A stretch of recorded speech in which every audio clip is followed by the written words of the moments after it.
আসসালামু আলাইকুম। আমি নাসিমা হোসেন কুকিং থেকে আপনাদের সবাইকে জানাই স্বাগতম। আপনারা সবাই কেমন আছেন? আমি ইনশাআল্লাহ আলহামদুলিল্লাহ ভালো আছি।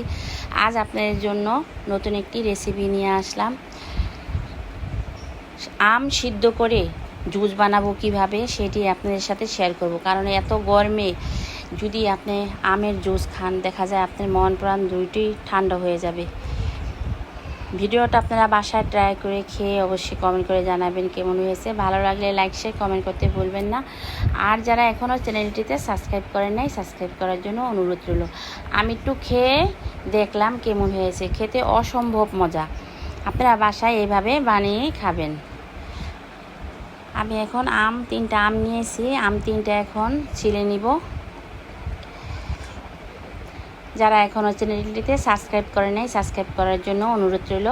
পাশে থাকা বেল আইকনটি ক্লিক করে রাখবেন, যাতে করে নতুন নতুন ভিডিওগুলি সবার আগে পেয়ে যাবেন। ভিডিওটা প্রথম থেকে শেষ পর্যন্ত দেখবেন এবং আমার পাশে থাকবেন।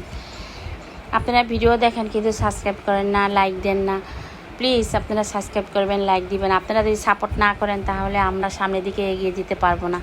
আপনারা একটা লাইক আমাকে অনেক উৎসাহ দেয়। আপনারা একটা সাবস্ক্রাইব আমাকে নতুন একটা ভিডিও আনতে সাহায্য করে।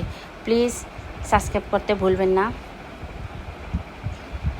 আম ছিলা হয়ে গেছে। এখন আমি আমটা একটু সিদ্ধ করে নিব। পানি দিব। এখন আমি আমটা এখন ঢেকে দিব। আম সিদ্ধ হয়ে গেছে। এখন আমি ঢাকনাটা তুলে নিব। আমি যে সিদ্ধ করতে পানিটা দিছি, এই পানিটা সহকারে আমি আমটা ই করে নিব। আমের জুসটা বের করে নিব। আমটা একটু ঠান্ডা করে নিব। ঠান্ডা হলে তারপরে আমের পিউরটা আমি বের করে নিব। আমটা সিদ্ধ করছি, সেই পানিতে কিন্তু আমের স্বাদটা চলে গেছে।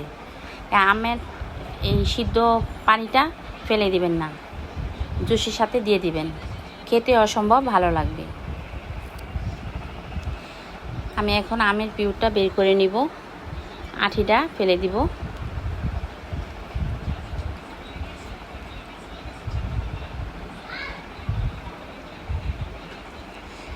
আমি একটা ছাঁকনি নিয়েছি। ছাঁকনি দিয়ে আমি আমের পিউরটা সেঁকে নিব।